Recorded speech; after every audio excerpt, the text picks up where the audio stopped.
Water signs, tignan po natin kung ano yung mensahe para sa iyo ngayong araw. Keep in mind po na ito ay general reading lamang, so hindi po lahat ay makaka-relate, so be open-minded. Sa mga hindi pa po nakasubscribe dito sa ating channel, please subscribe na po kayo and palike na din po ng ating video. At sa mga nais po mag-avail ng ating private readings, ng ating Evil Eye Amulet, ng ating Cures Bracelet, makikita nyo po yung link sa description box. Tarot Intentions by Alian Reyes. Okay, this is for you. Water signs, Cancer, Pisces, and Scorpio. Happy birthday, Cancer! Check natin. Mensahe for you, we have effortless. Okay, so meron dito, kahit di kayo gumawa ng masyadong efforts, may mga bagay pa rin talaga, may mga good things pa rin talaga na nagfo-flow po sa inyo, na bumabagsak sa inyo, na napupunta po sa inyo. Ayan o, effortless. Meron naman dito dahil parang alam nyo yung gamay na gamay nyo na, kabisadong kabisado nyo na kung ano man yung mga ginagawa po ninyo. Effortless na lang yan sa inyo. Pero pag titignan kayo ng ibang tao, parang ay, ang hirap-hirap naman ang ginagawa ni water signs. Ayan. So, diba, may skills kayo dito, may talent, may gifts kayo na, ayan, sa inyo lang talaga. Na binigay po yan sa inyo, kaya pahalagahan ninyo. Meron tayo ditong harmony. Ayan. So, meron ba dito? Ano kayo, you are into music, inclined kayo sa music or sa mga instruments, yung parang pag nahawakan nyo, alam nyo na kaagad kung paano patugtugin. Merong mga ganyan. Gifted talaga yung iba sa inyo, water signs. Okay, mukhang magaganda yung mga nangyayari sa life ninyo ngayon. Alam mo yung parang umaayon talaga sa inyo. We have sanctuary. Sanctuary. Ayan. So, meron naman dito, okay, pwedeng work from home. So, alam mo yun, di ba, yung iba-iba kasi tayo ng kapalaran. Yung iba, kailangan pa nilang lumabas para kumita ng pera. Pero pwedeng marami po sa inyo dito, water signs, ay kahit nasa bahay lang po kayo, is kumikita po kayo ng pera. Ayan. So, pwedeng may mga skills talaga kayo na or may mga natuklasan kayo na pwede palang kumita ng pera sa ganitong paraan. Sa malinis naman na paraan to. Water signs, and ayun, pwedeng nagagamit nyo po talaga yan para makapag-provide para sa inyong sarili, sa inyong pamilya. Tignan natin. And nakikita ko rin dito, marami sa inyo, gusto nyo lagi na meron kayong time for yourself. Tignan natin para sa mga naghahanap ng trabaho. Okay? I mean, pwedeng nagpasa na kayo ng resume ninyo. Tignan natin kung may hinihintay pa ba kayo sa mga pinasahan ninyo. May hihintayin pa ba kayo dyan? Or totally ba? Wala na. Tignan natin. May maririnig pa ba kayo from them?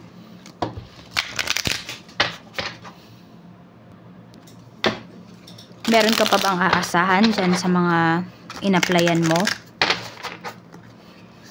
Mayroon tayo ditong 9 of Autumn.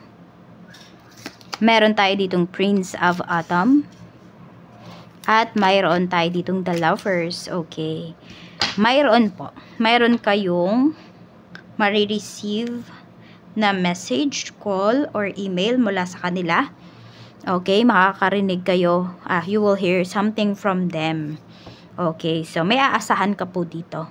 Yung iba nga sa inyo, ayan, isa sa mga in-applyan ninyo. Di ko alam kung pang-anim ba na in-applyan nyo or 6 days from now ba, bago nyo, after nyo itong mapanood, pwede po na may ma-receive kayong tawag o kaya 6 p.m. ganyan, or 6 a.m. Ayan po. Meron po. Hindi po kayo, sabihin natin, hindi kayo uuwing luhaan. Tignan natin, ano pa yung mensahe pagdating naman sa iyong family. Sa pamilya naman po ni water sign, spirit guide, kamusta po ngayon? Meron ba dito nang hihina yung kamay nyo? We have Princess of Spring. We have 7 of Autumn. Okay. And we have 7 of Spring. Parang may tumututol. Ayan. So, baka merong family members na may pupuntahan, may bibilhin. Parang feeling, siguro yung it's either kayo to, water signs, kayo yung nakaka-feel na parang feeling mo lahat na lang ng sinasuggest mo sa family mo, lahat ng gusto mong gawin, parang tinututulan nila. So, meron dito, It's either kayo yung sinasabihan or kayo yung iisip ng isang taong to, isang family member na to na kontrabida sa life niya, or yun, may mga kontrabida sa life mo na family members mo. Tignan natin pagdating naman po sa iyong mga kaibigan, we have Prince of Winter. Meron tayo ditong Six of Spring. May makulit ka na kaibigan dito. We have Two of Winter. Parang lagi kanyang kinukulit. Yun yung nakikita ko dito. Basta may makulit ka na kaibigan.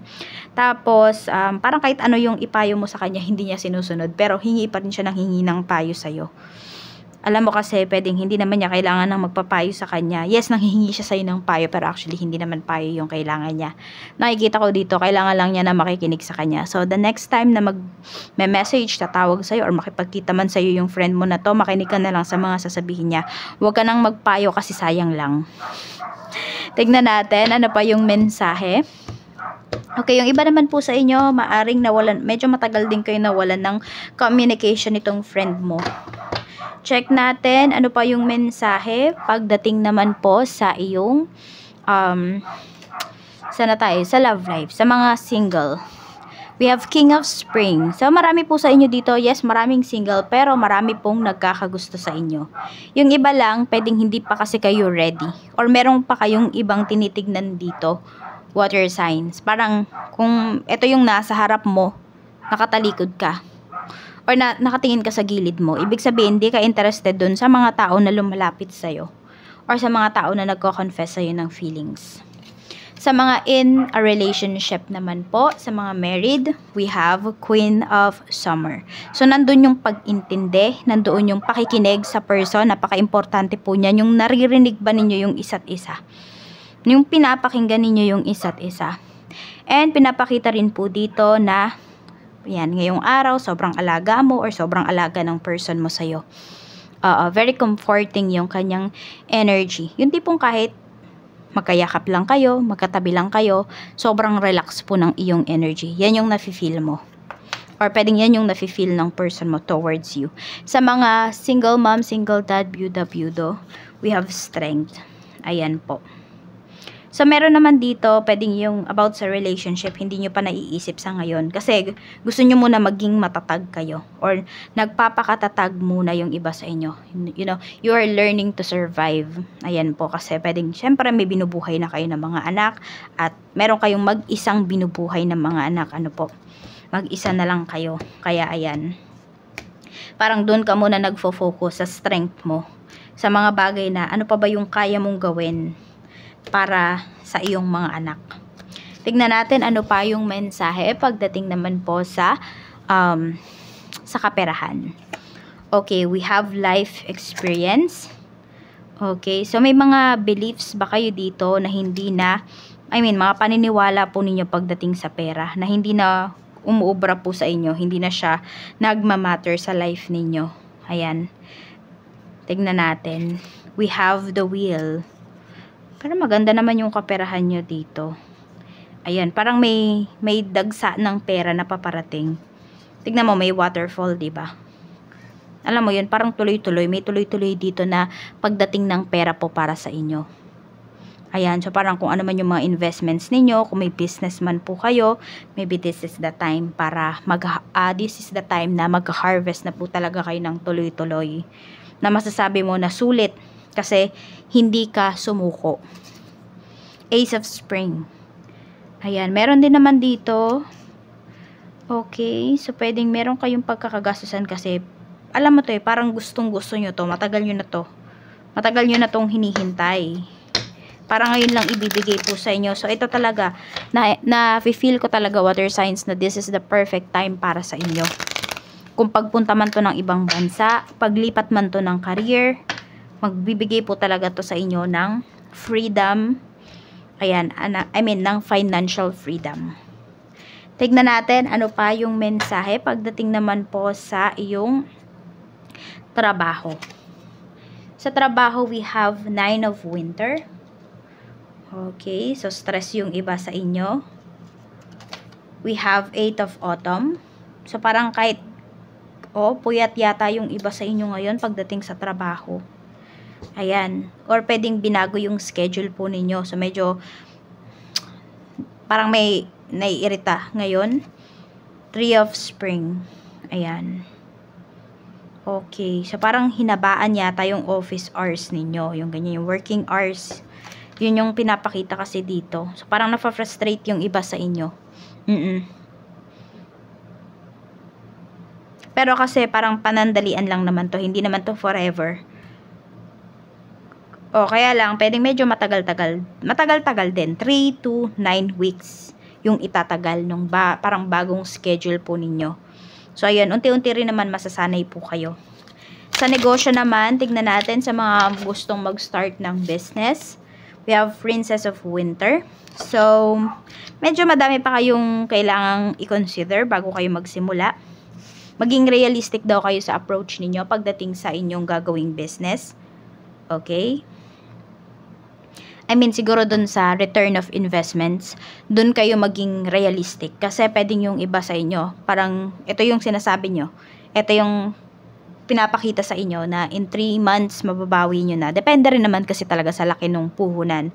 Pero kung malaki talaga yung puhunan, millions yan. Tapos sinasabi sa inyo in 6 months, in 3 months, mababawi na yan. Maging realistic kayo sa ganyan. Tingnan natin. Kasi baka masyado kayong umasa dito. Tignan po natin, pero depende talaga yan sa uri ng business na mayroon po kayo. Check natin sa mga may current business, kamusta yung sales mo ngayong araw. 7 of Winter, medyo maging maingat lang po kayo. Maganda yung yung sales. Kaya lang kailangan nyo maging maingat kasi pwedeng dire-diretso kasi yung yung benta ninyo. So baka malito po kayo. Meron naman dito pwedeng ayan, baka may matapat pa dito na bogus buyer. Or pwedeng may palit ano ba yan? Yung palit pera ba? Ganon.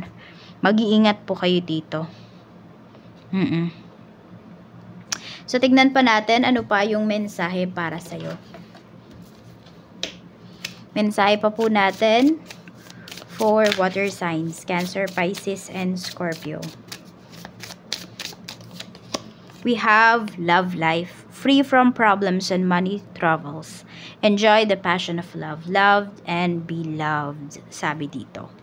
So, ayan, mahalaga din po, sinasabi sa inyo dito, kasi nga, di ba, no man is an island. Wala namang mabubuhay na siya lang mag-isa. Okay? I mean, kung isipin mo, nag-iisa ka na lang dito sa earth. Tingin mo, mabubuhay ka ba? Yes, you can survive siguro ilang days ba? Ilang weeks? Oo. Di ba? Ikaw lang mag-isa. So, mahalaga daw po yung yung connections mo with other people. Ayan. Pero syempre, huwag mo kakalimutan yung sarili mo. Pero ayun nga, 'di ba, kung may negosyo kayo,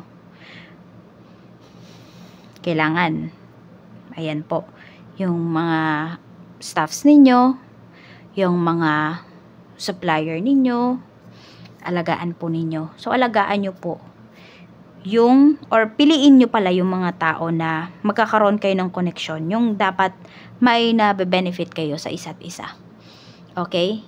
Give and take. Yun po yung mga piliin ninyo. I-cut nyo na, if ever may mga tao dito, may mga relationship man dito, na kayo na lang lagi yung nagbibigay. So, ito naman po yung inyong lucky numbers. We have 39, 6, 26, 40, 11, and 30. Maraming salamat po. Mag-iingat kayo always and more blessings to come.